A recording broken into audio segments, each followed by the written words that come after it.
Well, it is another player signing and possibly the most unique one we have ever had in Cyclones history. As you can tell on the screen, one face may be familiar for the fans. It's Louie Caporusso. The other one, a new face to the world and to the Cyclones fan base.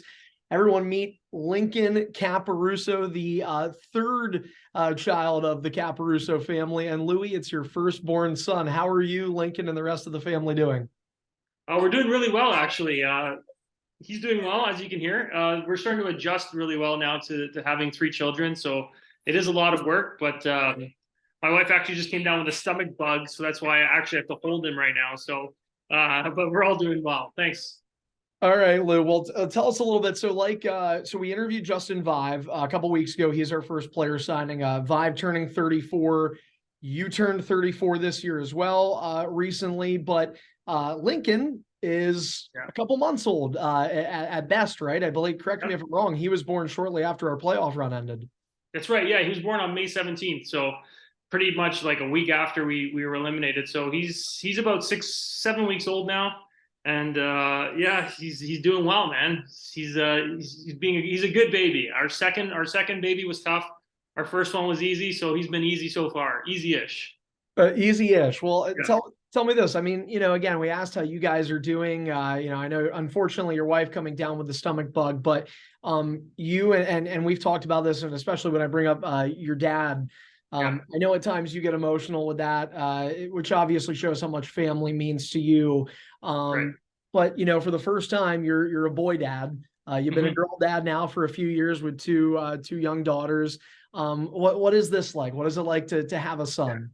It's great. It's just a unique bond that I think a boy and his dad always form, and you just start going through all the things you want to do with him and all the activities and events you're going to be able to share with him from a boy's perspective.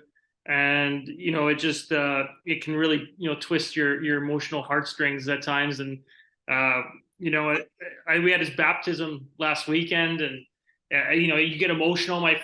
For the first two kids, I didn't really, my firstborn, I didn't really cry or anything. And then by the time you get to which seems like it'll be our final kid, you start getting a little more emotional with every little thing that happens, especially it being a boy. And he's just incredible. So again, I mean, awesome for him. He's baptized already. You guys are doing a lot. I gotta wonder, everybody in the summer, especially when you work in hockey, whether you're a player, a staff member, this is the time you kind of plan your vacations. Have the brakes been hit on that, or has Lincoln been able to travel at all? We're in Toronto right now, so he's enjoying meeting a lot of family we have here in Toronto. So that this has been the most I think we'll do in terms of vacations and trips. It's just tough with a newborn and two other little rascals. So we're definitely missing like typical vacations that we used to take before we had children. After the season, we'd be able to jet over to a beach somewhere or visit a city in Europe or just do anything that was basically a selfish trip for us. Now it seems the trips we do take happen to be more inclined to have the kids enjoy it and be family friendly, which is not something we don't enjoy, but it's definitely not as much for us. Yeah, life changes a little bit on you there. Big time. All right, so we're gonna obviously hope that the fan base will get to see Lincoln at a couple of games at Heritage Bank Center this season, and Louie will try as best we can. Take a look at this kid. How can you not love it? You got to get him one of those Caporusso kids jerseys we gave away a year or two ago. Yeah, for sure. That would be awesome. I'm sure my wife's got something in the works already for him to wear. Yeah, that'll be fun. Well, as fun as it is to see this, of course, the fans are super excited to know, Louie, that you have signed for what will now be your third season with the Cincinnati Cyclones, coming off a big year, both as a team and individually. Just looking at the stats, I mean, it's crazy. The fountain of youth, it was something we touched on so much in the back half of the season with guys like Matt Barry, of course, Justin Vive, and yourself experiencing success at the highest rate, even though you guys have been around for a decade. You were over a point per game. You had 71 in 68 games. 24 of those were goals. You've probably not had as much time to reflect as some. What are kind of your thoughts, your takeaways as you reflect on what was the best season of your professional career? Yeah, it's funny. I don't know what it is, but I've actually just been feeling better as I've gotten older. I went through a period there in my late 20s where I was just getting bogged down by injuries so much. And although you're supposed to be in your prime, if you're getting unlucky with injuries, you can not feel so good. So it's nice just to be healthy. I think the past couple of years I've been healthy, and when you're healthy, you can get into a groove and you can work your way out of the dry spots in the season, and you can start to really get a feel for who you are as a player and what you can do. And I just think it's a matter of being healthy. And I had some great players to play with over the past couple of years, and I've been in a good environment, and the coaches have given me a good opportunity, and I've just tried to enjoy every minute out there. And I think I'm trying to enjoy myself more as I've gotten older than when I was younger. I had more pressure on myself, but now I try to enjoy and savor every moment of playing because I know it doesn't last much longer.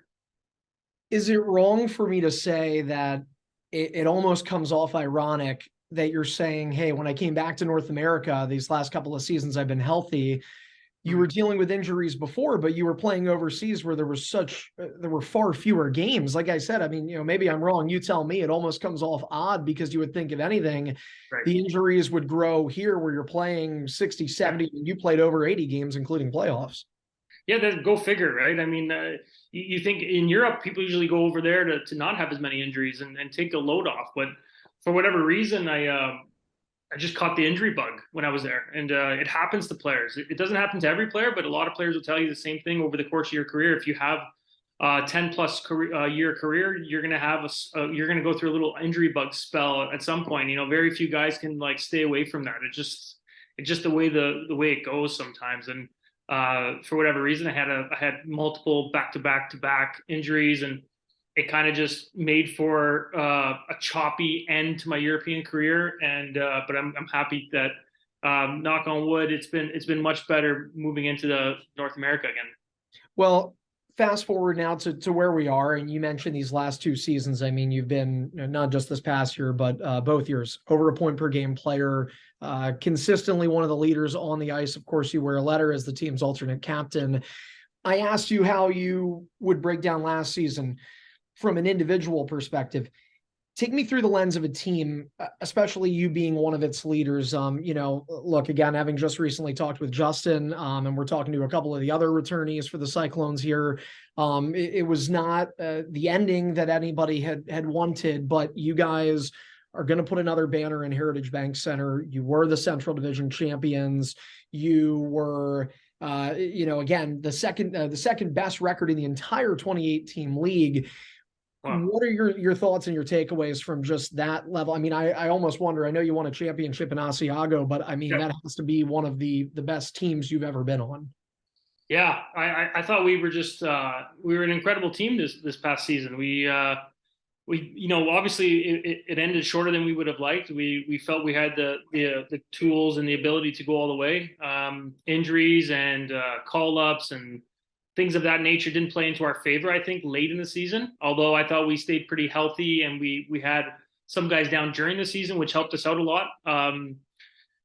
It was definitely like an enjoyable season. When your team's winning, things seem to come easier. Everyone seems to get along better, and the chemistry seems to just be there. It's just one of those things that you need more than skill and ability. You need chemistry, you need good characters, and there's a lot of pieces that need to be in play in order to have a good season. So I'm proud of the way the team played, especially the younger guys. We had younger guys stepping up, in at times when maybe other guys were in a little bit of a lull.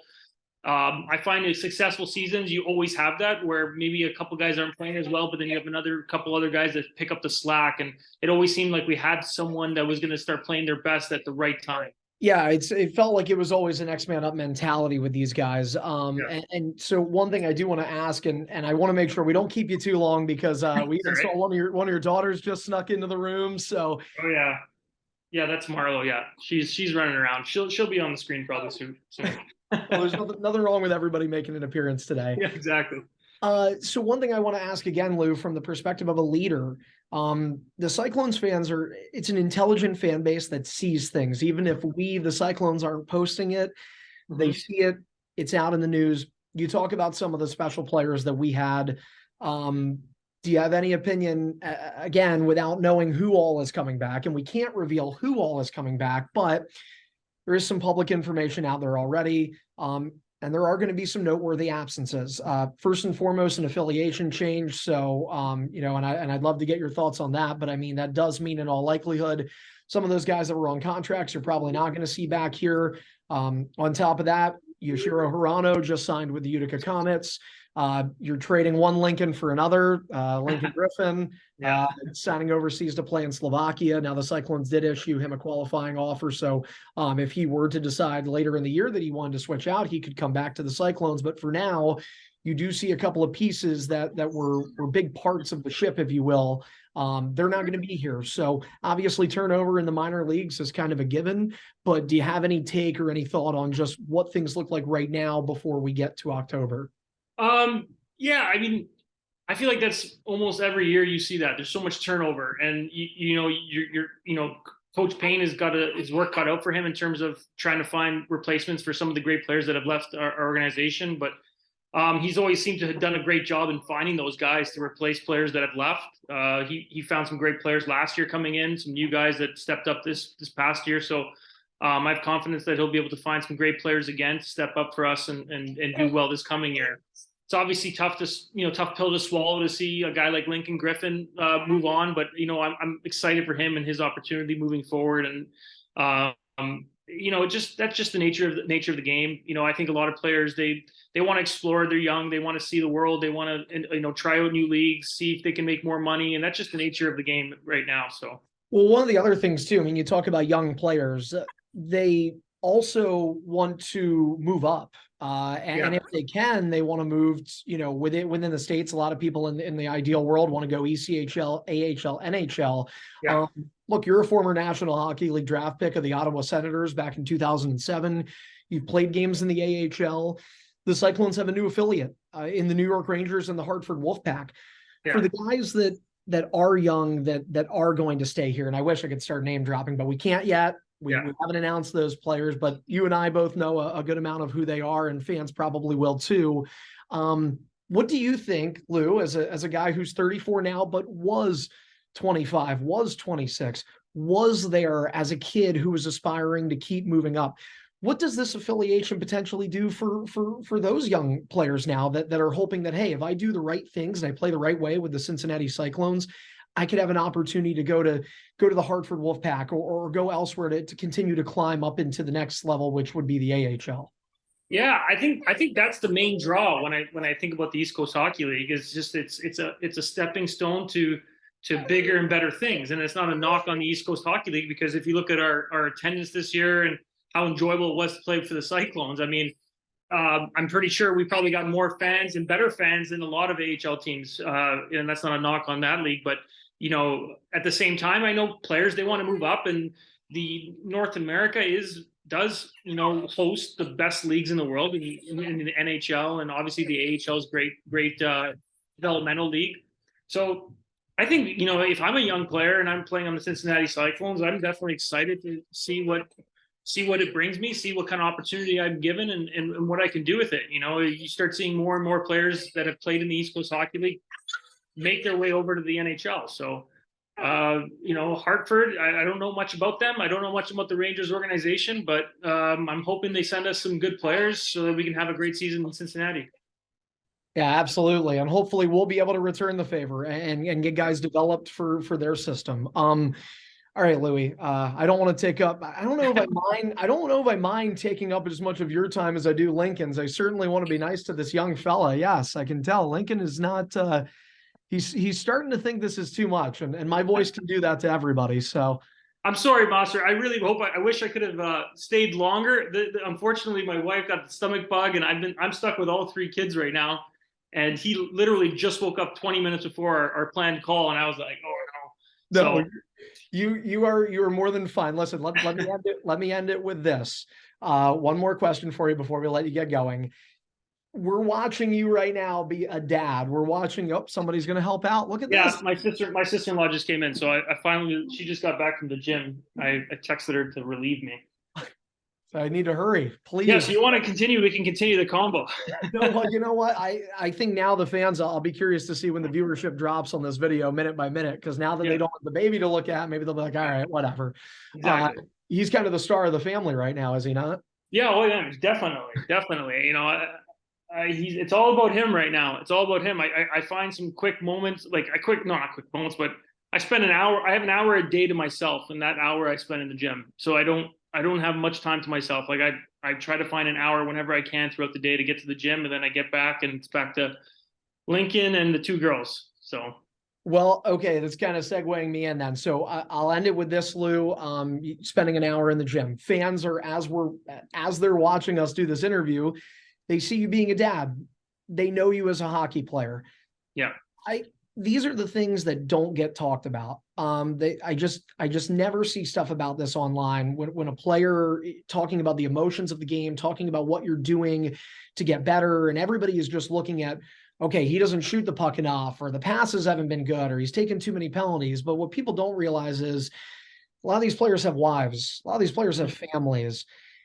How do you balance that? You have a couple of more months here. We're talking in July. This interview will be released to the public in July. But what are you doing? What are you able to do to not only physically about being in the gym, but just mentally being ready to yeah, make sure that come October, you are able to have a Friday night, hell, yeah. a whole weekend where you can leave home Yeah. and kind of do your best to focus on hockey. It's got to be one of the biggest challenges. It is. It definitely is. Man, you hit the nail on the head when it comes to all that. I think the biggest thing in the luxury of like being in Cincinnati during the summer is that we get a lot of ice time available to us.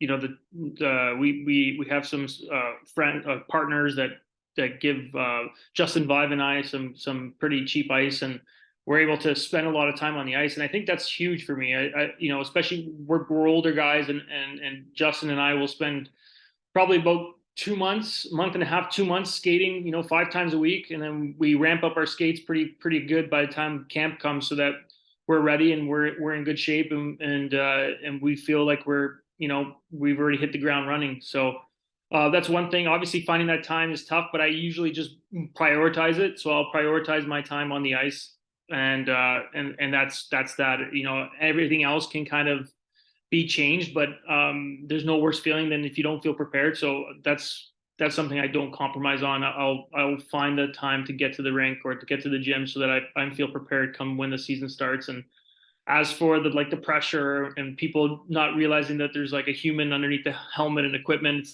I just do my best, the best I can, and then whatever the result is, the result is. But I can live with myself giving it the best I can, and maybe not everyone always understands that, but as long as you're true to yourself, then you can go to sleep at night.